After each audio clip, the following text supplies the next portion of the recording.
monde, je vous souhaite la bienvenue dans mon univers. Alors aujourd'hui, je suis un peu énervée parce que je vous avais préparé une présentation d'un jeu. J'y ai passé, je pense, 1h30. J'ai été interrompue, mais une demi-douzaine de fois, si ce n'est une douzaine de fois. Et à chaque fois, je mettais la vidéo en pause. Et il se trouve que je me suis trompée entre la pause et la non-pause. Et comment dire, ça m'était déjà arrivé et ça m'avait déjà énervé. Et en fait, j'ai filmé toutes les parties où je ne présentais pas le jeu et j'ai stoppé toutes les parties où je présentais le jeu. Et après, j'avais plus envie de recommencer. Et en plus, j'avais mélangé les cartes pour faire un tirage. Et après, je me suis dit que finalement, le jeu, il était quand même trop bien et qu'il fallait que je vous le présente. Donc, j'ai remis toutes les cartes dans l'ordre. Et donc, je vais vous reprendre toute la vidéo. Et je suis au bout de ma vie de vous reprendre toute cette vidéo. En plus, il fait 50 degrés dans la pièce dans laquelle je suis. Mais tout va bien. Donc, je voulais vous présenter mon nouveau jeu. The Oracle of Many Paths. Et il ne s'agit pas d'un oracle, il s'agit d'un tarot. Et en fait, il a été créé par James R. Eads. Et c'est le même créateur que le Prisma Visions Tarot et que le Cosma Visions Oracle. Alors j'ai plusieurs jeux de cet auteur, mais je les adore parce que ils sont toujours de très bonnes manufactures. Et j'adore les illustrations. Donc là, le principe du tarot, du Prisma Visions, le principe c'était que on pouvait mettre toutes les suites les unes à côté des autres. Je vous ai déjà fait une review en vous comparant le tarot et l'oracle. Donc on pouvait mettre toutes les suites les unes à côté des autres et puis ça vous fait toute une progression. Et bon, les illustrations sont vraiment extraordinaires. C'est des vrais tableaux à chaque fois. Et donc dans l'oracle, c'était la même chose. Alors il l'a appelé oracle, mais on voit quand même les suites des coupes. On voit les suites, vous voyez, là, ça c'est la suite des coupes, les suites de lotus. Et là c'est pareil, on a le 5, le 6 et le 7. Ça vous fait à chaque fois une suite en genre de paysage. Et là, il vient de sortir un jeu qui s'appelle aussi Oracle, mais qui est un tarot. Et à la différence des autres, ce n'est plus par suite que vous avez un paysage, c'est l'entièreté du tarot qui vous présente un paysage. Alors, je vous montre, donc ça, c'est cette magnifique boîte. Et avec un livret, une vraie beauté, et avec dans le livret les explications donc de toutes les cartes. Ça, il n'y a pas de vous avez sur chaque carte les mots clés, des notes sur la signification des cartes et des notes, et ça j'aime bien, sur la signification des images. Et donc c'est comme ça que je vais vous le présenter. Alors il y a vraiment, il y a 78 cartes, vous vous en doutez vu que c'est un tarot, mais je vais vous présenter en détail les 22 arcanes majeurs. Si jamais vous voulez que je vous présente en détail les arcanes mineurs, vous me le direz et je referai une vidéo parce que sinon celle-ci va être trop longue. En tout cas, voilà un magnifique livret avec des exemples de tirage où l'auteur nous explique notamment qu'il a voulu créer un jeu parce que dans la vie, on ne sait jamais à quoi s'attendre et on a toujours un choix. Il y a probablement des choix qu'on fait ou qu'on a fait dans le passé qu'on regrette, et il y a des choix qu'on va faire dans le futur qu'on va valider ou pas. Et donc il a voulu créer un tarot sur les choix, sur les chemins qu'on prend, avec à chaque fois différents chemins. Et donc il vous explique notamment dans le livret que vous verrez sur chaque carte, et ça aussi c'est expliqué dans le livret. Par exemple là pour l'ermite, on vous dit que les chemins sont curves notamment, et là on a toute la signification des chemins, donc ça vous donne une explication complémentaire par rapport à la définition de la carte en tant que telle. Par exemple, le chemin direct, donc c'est celui-là, c'est la clarté et le voyage facile. Le chemin bifurquant, c'est l'union, deux options qui n'en font qu'une ou une option qui en fait deux. Le chemin sinueux, c'est le mouvement lent, le chemin le plus naturel. Les choses ne sont généralement pas simples. Ensuite, on a le chemin courbe, c'est la redirection, les nouvelles opportunités. Là, on a le chemin qui disparaît, c'est l'incertitude. Là, on a le chemin en spirale, c'est l'évitement. Et là, on a le chemin final, c'est les fins et les recommencements. Donc, sur chaque carte, vous avez plein d'éléments. Et ce qui est très top, en fait, il vous propose de l'utiliser comme un Lenormand et de faire un grand tableau ou des plus petits tableaux et de voir les ramifications, parce que vous verrez, il n'y a pas beaucoup de, non, il n'y a pas de personnages sur les cartes, ou pas beaucoup. Et vous verrez que en fait vous pouvez suivre les chemins. Vous pouvez faire un carré de 9 par exemple, en mettant votre carte principale au milieu et en voyant les chemins que vous pourriez suivre ou que vous avez suivis si vous faites passé, présent, futur. Donc je vous expliquais, alors là vous avez deux représentations. Là c'est l'oracle avec des éléments, donc avec les coupes, avec les deniers, avec les épées. Vous avez le soleil, la lune, vous avez la terre, non ça c'est le monde. Vous avez un certain nombre de cartes, donc là vous pouvez même jouer avec des breloques si vous le souhaitez. Et là vous avez, alors on voit peut-être pas top, là vous avez l'intégralité du jeu. Donc je vais pas m'amuser à le faire parce que vous avez compris que là donc si vous posez toutes les cartes, eh bien ça vous donne toute la représentation, et j'ai trouvé ça magnifique, fantastique, et je suis trop fan de cet auteur. Donc voilà pour la présentation. Et on va regarder les cartes. Donc vous avez à l'intérieur de cette boîte, vous avez le jeu qui est encore dans une boîte. Et alors c'est plein de détails. Vous voyez l'intérieur de la boîte? Non, vous voyez pas. Et ben il est aussi dessiné. Enfin voilà, c'est plein de détails, plein de qualités. Et les cartes là sont des tranches vertes. Alors je vous avoue que je suis pas très fan des tranches brillantes parce que souvent ça se détériore un peu au fil des années. Mais bon voilà, ça donne vraiment, c'est une qualité. Et là vous avez l'arrière des cartes. Et en fait il est un peu brillant. Et voilà, je trouve que c'est une pépite. Donc on va commencer la signification des cartes, donc des chemins qu'on peut prendre ou ne pas prendre. Attendez, je fais ça bien. Voilà. Alors on commence par la carte du fou. Je vais quand même mettre un tout petit peu en arrière, j'y arriverai jamais. Donc il l'a renommé le carrefour. Les carrefours sont situés à la descente vers la ville souterraine, et c'est là que de nombreux voyageurs commencent leur voyage en raison du nombre considérable d'événements catastrophiques sans précédent. La majorité des habitants restants de la Terre vivent désormais dans la ville souterraine. Donc là on voit sur dans l'arrière-plan, on voit une ville souterraine, un genre de... Ça me fait toujours penser aux Minimoys parce que je vais souvent à Europa Park et il y a le monde des Minimoys, bref. Je ne vais pas vous raconter toute ma vie, mais voilà, ça me fait penser à ça. Et donc, il vous dit aussi dans le livret que ce sont des chemins qui se divisent. Donc, vous avez les explications complémentaires que je vous ai indiquées tout à l'heure.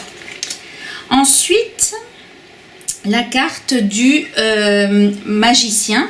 Donc là, elle a été renommée la ville souterraine parce que vous voyez là, on a une partie de la ville souterraine donc, qui est jaune et là, elle est là. Et donc là, c'est pareil, on a des chemins courbes et des chemins qui disparaissent. Et la ville souterraine a été créée par un groupe de magiciens. Ils disent qu'elle a été construite en 6 jours et qu'elle fonctionne toujours de la même manière qu'au jour de sa création. Plus de 200 ans se sont écoulés depuis la création de la ville. Alors vous l'avez compris, je vous fais une description de la carte, pas une description de sa signification divinatoire. Parce que ma foi, ce sont les mêmes significations que celles du rider. On poursuit avec la papesse qui a été renommée les quais de la villa. Les spores lumineuses étaient autrefois confinées à une seule région. Mais lorsqu'une tentative d'éradication a été faite, elles se sont enfuies et ont envahi le territoire, cachées à la vue, sauf dans la lumière de la lune. Certains voyageurs ont aperçu de faibles illuminations en forme de champignons tard dans la nuit au milieu de la baie. Donc là, voilà, c'est ça les spores lumineuses qui se sont cachées. Ensuite, l'impératrice a été renommée le premier arbre. Le saule qui se trouve sur cette petite île est le plus vieux arbre ayant survécu dans la région lors de l'éruption. Toute la région avait été brûlée et lorsque la fumée s'est dissipée, ce saule était toujours debout. Les habitants de la région font ensuite un pèlerinage au saule chaque année comme symbole de résilience et rappel des débuts. Alors vous me direz, ça ne correspond pas vraiment à l'impératrice, mais en fait dans ces mots-clés, si.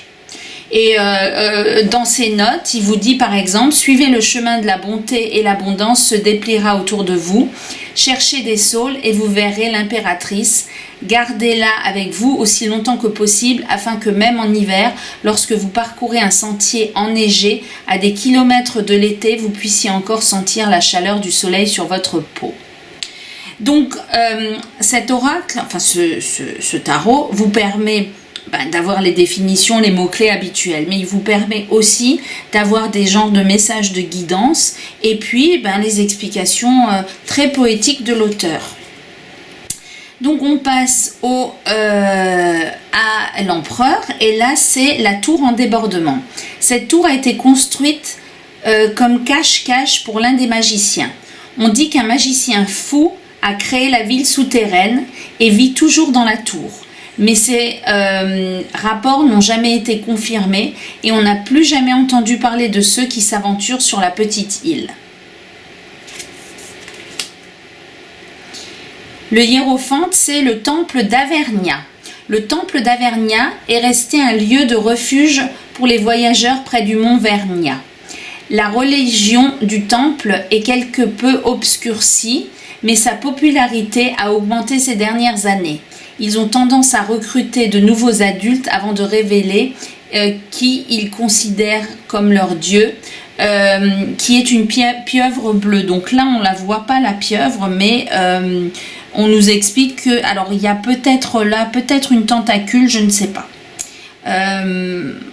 Voilà, on nous explique que leur dieu, c'est la pieuvre bleue. C'est assez perché quand même comme histoire, mais bon. Ensuite, on a la statue des amoureux liés qui est là. Cette sculpture entrelacée a été conçue par la reine des fleurs. L'architecte du jardin de sculpture a essayé de convaincre la reine de reconnaître son approche abstraite et de représenter l'amour, mais elle a insisté et elle a donc été construite. L'architecte l'a placée au bord du parc des sculptures, espérant que les amoureux tomberaient un jour dans la mer et seraient oubliés à jamais. Ensuite, le char, donc qui n'a pas été, enfin le chariot qui n'a pas été renommé, il l'appelle le char. Ce char a été conçu par le chevalier des fleurs pour transporter des fleurs de la cité fleurie à sa bien-aimée dans la cité souterraine. Le modèle était si populaire qu'il a été utilisé par de nombreux voyageurs pour transporter des marchandises et du minerai rare à travers le pays. Ensuite, on a la force, c'est le pic du lion. Le pic du lion est le point le plus élevé du pays et constitue souvent la dernière destination des voyageurs. Ceux qui ont atteint le sommet disent qu'on peut y voir son histoire et tous les choix que l'on a faits. Assis là, comme un labyrinthe sans fin de chemins verticaux.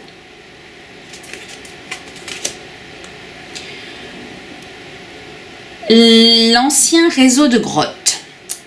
La légende raconte qu'une personne va vivre dans les profondeurs de cette grotte âgée de plus de 200 ans. Certains croient qu'elle n'a jamais été vue car elle voyage à travers un réseau de portails et de tunnels souterrains. On a les grottes du serpent, donc là on voit la queue du serpent. Le serpent de ce réseau de grottes vit ici depuis la nuit des temps. Il semble s'enrouler à l'éternité, glissant silencieusement dans les grottes à la recherche de son prochain repas. Vous ne voulez peut-être pas tenter le diable. Mais c'est pas la carte du diable. Les champs de fleurs. La guerre entre les amateurs de fleurs et les habitants du désert dure depuis des siècles. Les habitants du désert croient que les fleurs étouffent la belle flore du désert et les amateurs de fleurs pensent seulement que les fleurs améliorent un désert aride. De temps en temps, au milieu de la nuit, les habitants du désert mettent le feu bon, ça c'est pas une bonne traduction. Mettre le feu aux fleurs. Et donc là, on a le feu. Et c'est quand même la carte de la justice qui prône l'équité et le rééquilibrage. Ensuite, on a le pendu. Donc c'est le portail de la cascade. Cette cascade est un portail. Elle mène vers le ciel d'en haut ou peut-être vers le ciel d'en bas. C'est un chemin beaucoup plus rapide vers New Shelf Town, mais le risque de mort est astronomique. C'est sûr que si on descend cette cascade, on ne va peut-être pas en sortir vivant. Le mont Verna. Le mont Verna a toujours été un volcan actif. Le magma au sommet varie en fonction de l'utilisation des portails sur Terre. Plus les portails sont utilisés, moins le magma bouillira. Les sauteurs de portails consacrent de leur temps à augmenter l'utilisation des portails, mais c'est un travail dangereux. 3 des portails sur Terre mènent directement dans le cratère du mont Verna. Tempérance, c'est la maison du tondeur. Ce labyrinthe de chemins a été créé à l'extérieur de la ville florissante afin d'empêcher les voyageurs d'y entrer. Malheureusement, il a également semé la confusion chez les habitants. Le tondeur vit à la périphérie de la ville dans une petite maison au bord du labyrinthe. Il taille les fleurs des environs pour que les voyageurs puissent s'y retrouver. La carte du diable. Il n'y a pas de personnage, je vous le confirme. Les grottes hantées. Personne ne sait que ce qui hante ces grottes. Chaque témoignage de première main est différent. Certains croient qu'il s'agit de la peur manifestée, ce qui est pourquoi tous les témoignages sur le diable sont différents. De nombreux voyageurs prendront la route la plus longue pour éviter ce réseau de grottes. La tour, j'aime beaucoup cette tour. Donc ça, c'est le vieux phare. Cette tour était autrefois un phare et une centrale énergétique qui alimentait la région environnante pendant la guerre. La tour a été mise hors service depuis. Une étrange fumée noire s'est développée à l'intérieur de la tour. Substance, pas fumée. Ah, celle-là aussi, j'aime bien. L'étoile, le portail des mondes. On dit que le serpent aux 1000 mondes est le créateur originel de l'univers entier. L'apercevoir est considéré comme un très bon présage. Le portail qui se manifeste autour d'elle, enfin autour de lui, ne s'ouvre que quelques instants, mais on dit qu'il mène au paradis si l'on peut y sauter assez vite. Cette magnifique lune. Civilisation gelée. Le lac de glace a été créé par une comète géante qui a percuté la région. L'impact a poussé les terres autour du lac et a créé le pic du Lion. Depuis, le lac a été le théâtre de nombreux événements mystérieux. Parfois, si vous vous tenez au centre du lac et regardez sous la couche de glace, vous pourrez apercevoir ce qui ressemble à une civilisation entière, fidèle au temps. Ce soleil, terre du soleil. Cette étendue désertique est l'une des régions les plus chaudes et les plus brutales du pays. Personne n'a jamais habité cette région en raison de la chaleur. Vous ne m'en parlez pas de cette chaleur, peut-être qu'on est là en ce moment. Et des conditions extrêmes, c'est la terre du soleil et elle appartient uniquement au soleil. On poursuit avec le jugement. Tour du temps. La tour du temps a été créée par 3 des magiciens originaux. La tour est destinée à ordonner le temps dans ce pays. Les autres magiciens n'étaient pas d'accord avec la création de la tour. Ils estimaient que le temps n'était pas un élément nécessaire pour faire un pays prospère. La tour a créé une grande division dans le pays entre ceux qui croient que le temps est nécessaire et ceux qui ne le croient pas. Et on termine avec le monde, qui ressemble un peu aux cartes de l'oracle Prisma Visions. Alors celui-là, il n'a pas été renommé. On dit que si vous regardez l'eau assez longtemps, vous verrez le monde entier et tous les moments passés et futurs en même temps. L'impression finit par être très différente pour chaque voyageur. Beaucoup de voyageurs sont émus aux larmes par la beauté du reflet, d'autres ne voient rien. Donc ça, ce sont les arcanes majeures. Ensuite, on va continuer avec les arcanes mineurs. Comme je vous l'ai dit, je ne vais pas vous présenter toutes les définitions parce qu'il y a des explications avec les magiciens, avec les sorcières, des raisons pour lesquelles c'est fait. Mais je pense que vous avez envie plutôt de voir les illustrations que de m'écouter blablater là pendant toute une période. Donc là, on est sur le 3 de bâton, le 4. Je trouve d'ailleurs que les mineurs sont plus fidèles aux riders que les majeurs. Le 6, avec la victoire. 7. Le 8, on a cette idée de rapidité, comme dans le rider normal. Le 9, avec ses petits yeux là, qui veillent à l'intérieur des bâtons. Le 10, ce que j'ai oublié de vous dire, c'est que il utilise, enfin il ne met pas ce que c'est, il indique simplement le numéro et tous les numéros se suivent. Par contre, dans le livret, c'est bien fait. Si vous ne reconnaissez pas la suite, par exemple, vous cherchez le 31, donc dans le livret, vous avez le 31 et on vous dit que c'est le 10 de bâton avec toute l'explication de la carte. Donc c'est assez facile de retrouver la suite si vous ne voyez pas à quoi ça peut correspondre. Ensuite, on a le page. Alors j'adore les cavaliers, ils sont tous un peu extraterrestres. Donc là, on a une pieuvre qui représente le cavalier de bâton. Là, on a une reine qui se cache dans les fleurs. Et on a un roi, alors lui on ne le voit pas, par contre on voit sa couronne. Ensuite on passe aux coupes. Donc l'as de coupe avec cette cascade luxuriante. Le 2 de coupe, très joli 2 de coupe. Le 3. Le 4 de coupe avec ce personnage, c'est cette statue qui est sur le bord, qui regarde au loin avec ses coupes devant elle. Le 5 avec ses pertes, ses trous noirs à l'intérieur de l'eau. Le 6, alors là on a 2 petits personnages qui sont sur la barque. Le 7. Le 8, alors là on a, vous le verrez dans le livret, on a des personnages un peu noirs qui, comme il y a une série dans laquelle il y avait pas une ombre noire, je sais plus. En tout cas, voilà, il y a sur plusieurs cartes, il y a ce truc gluant noir qui intervient.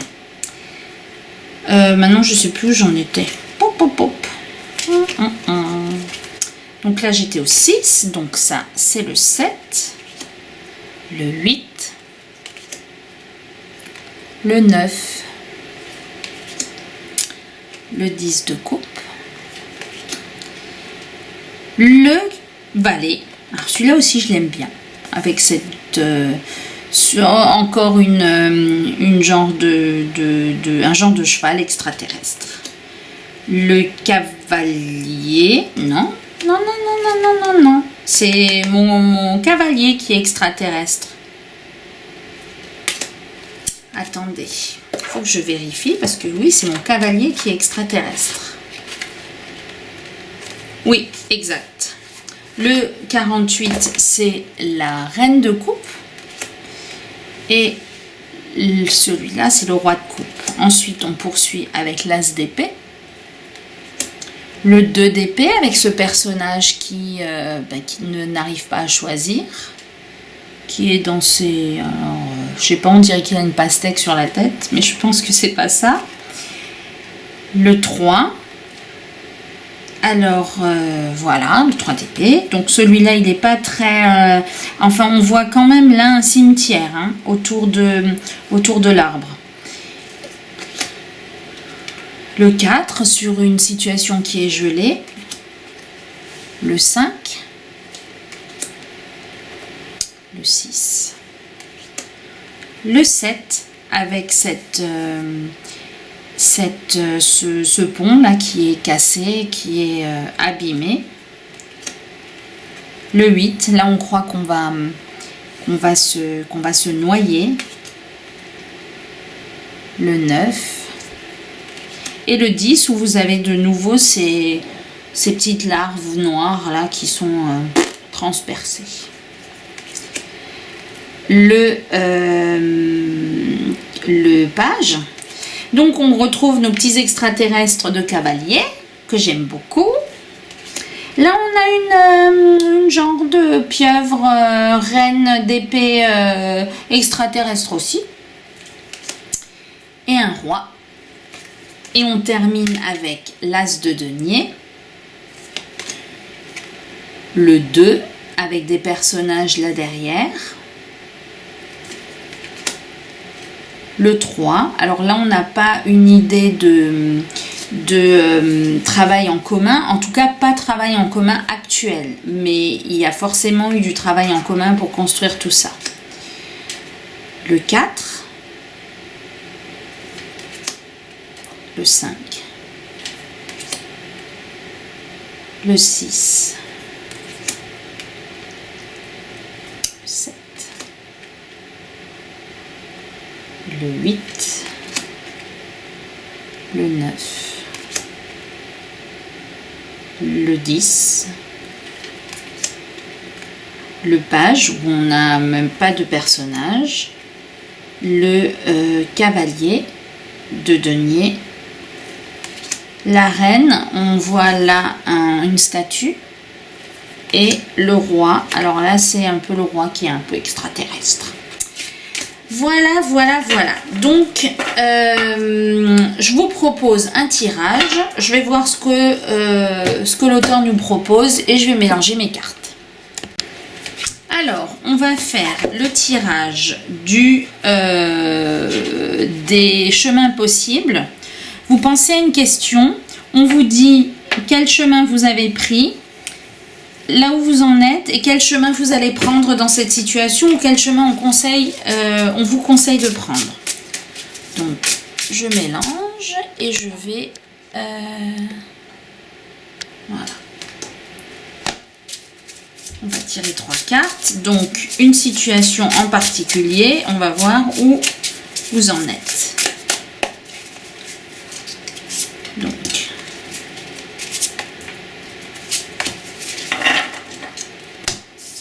alors, on a... ça, c'est la reine. Ça, je m'en souviens.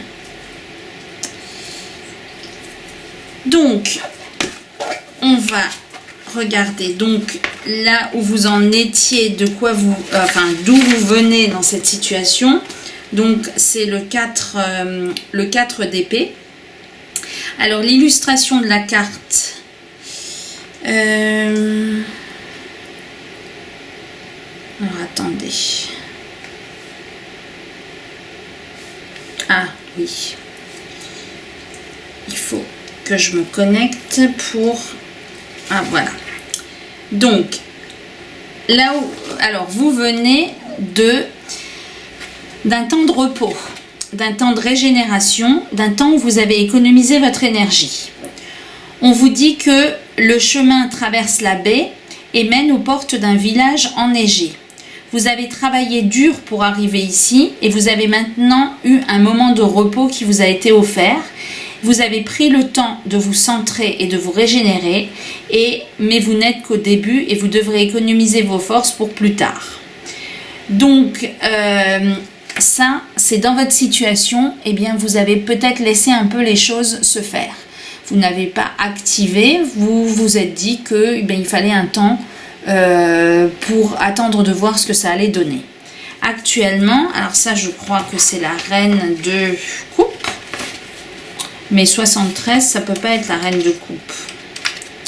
C'est... Ah ben c'est le 10 de pentacle. Mais je suis sûre qu'elle ressemble à la reine de coupe. Faudra que je regarde de nouveau la vidéo. Mais bon. Et donc ça, c'est où vous en êtes actuellement dans votre situation. Donc les mots-clés, c'est l'épanouissement, l'accompagnement et l'harmonie. Et là, on voit qu'on a des chemins de fin et des chemins de bilan.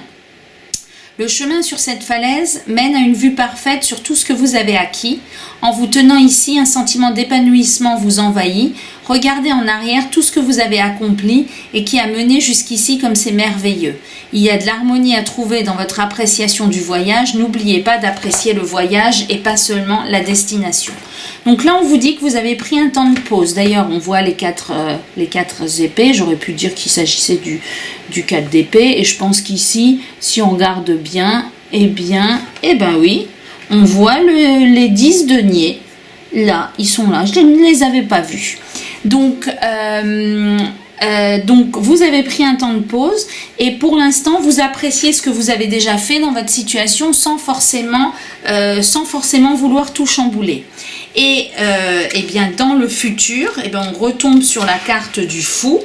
Et là, on vous dit... Alors, attendez que je reprenne tout le... Et là, on vous dit, le fou croit qu'il n'y a qu'un seul chemin vers le voyage. Soyez impatient de parcourir de nouveaux chemins et en même temps, méfiez-vous des limites et des obstacles du monde existant entre deux vérités. Vous verrez que le monde n'est pas hors de portée si vous faites partie des rares chanceux à posséder une boussole magique. Écoutez, laissez-vous guider lorsque vous êtes perdu. Et donc pour moi, ce tirage vient vous dire, vous avez peut-être lâché quelque chose dans une situation, vous avez décidé de ne plus bouger. Pour l'instant, vous profitez de ce que vous avez eu et vous ne pensez peut-être plus grandement à cette situation. Et là, on vous dit de vous laisser guider. Il y a plusieurs chemins qui vont se présenter à vous et peut-être que vos guides ou peut-être qu'il y aura des synchronicités qui feront que vous saurez exactement quel chemin prendre dans cette situation. Donc on verra bien ce que l'avenir nous réserve. Voilà pour cette présentation. J'espère que cette fois j'ai fait les bons enregistrements, sinon je jette l'éponge et je vous dis à bientôt.